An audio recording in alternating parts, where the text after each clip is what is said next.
Start with the ordinary thing, the number on a fuel pump. Sometimes that number starts moving before any shortage reaches your city. That is because crude is globally priced, and the market can move on risk before drivers see empty stations. In this story, traders are watching a narrow strip of water most people will never visit.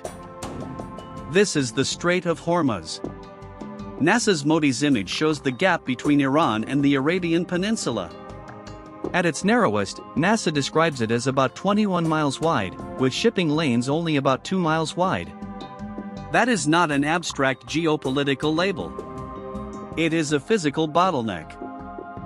A map can make this look simple, as if ships can just slide around the problem. But oil tankers are not small dots. They are floating industrial systems moving through plan lanes, port schedules, inspection regimes, insurance contracts, and naval warnings. When a choke point gets tense, the first impact is often not a dramatic blockade. It is friction added to every decision in the chain. The U.S. Energy Information Administration says oil flow through Hormuz averaged 20 million barrels per day in 2024. That was about 20% of global petroleum liquids consumption, and more than 1/4 of global seaborne oil trade. A lot of the world's energy quietly passes through one narrow exit. The flow is not one identical product moving to one destination. It includes crude oil, condensate, petroleum products, and liquefied natural gas. That matters because the market reacts to the whole system. A refinery planning next month's crude slate, a utility watching LNG supply, and a shipping desk pricing risk are all reading the same narrow waterway. That number sounds abstract until you watch the ships. Crude, condensate, petroleum products, and liquefied natural gas move through this channel because the Persian Gulf has some of the world's most important exporters. The market is not afraid of a headline.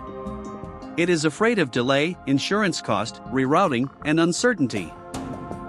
A barrel is not a gallon of gasoline yet. It still has to move, be priced, insured, shipped, refined, and distributed. But oil is globally priced. So a risk premium in one maritime choke point can travel through futures markets, refinery decisions, wholesale prices, and finally consumer expectations. The important part is that a total closure is not required for prices to react. In its June analysis, the EIA noted that maritime traffic through Hormuz had not been blocked after recent tensions, yet Brent crude moved from $69 on June 12 to $74 on June 13. The market priced fear before it priced physical absence. That is why naval and Coast Guard footage matters here.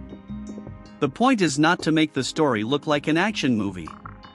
The point is that tankers are large, slow, visible, and expensive to insure. Even limited harassment or uncertainty can make a normal route feel like a risk calculation. This is the quiet mechanism. A buyer does not need to believe the strait is closed forever. They only need to believe the next cargo could be late, more expensive to insure, or harder to replace. When enough desks make that calculation at the same time, risk becomes a price before it becomes a physical shortage. There are alternatives, but they are limited. The EIA says Saudi Arabia and the United Arab Emirates have pipeline capacity that can bypass Hormuz, but it estimates only about 2.6 million barrels per day of available capacity in a disruption. That is meaningful, but it is not 20 million. Pipelines are still important. They can soften a shock, move some barrels around the strait, and give governments more options. But they do not erase the market psychology. If traders believe the available detour is much smaller than the possible disruption, the price still has a reason to move even while emergency routes are being used. Most of the direct volumes go to Asia. The EIA estimates that 84% of crude oil and condensate, and 83% of LNG, that moved through Hormuz in 2024 went to Asian markets. But oil is a global benchmark market, so the price signal does not stay neatly inside one region. That is the part many viewers miss. The United States directly imports a smaller share from Persian Gulf countries than it used to. EIA puts those imports at about 500,000 barrels per day in 2024.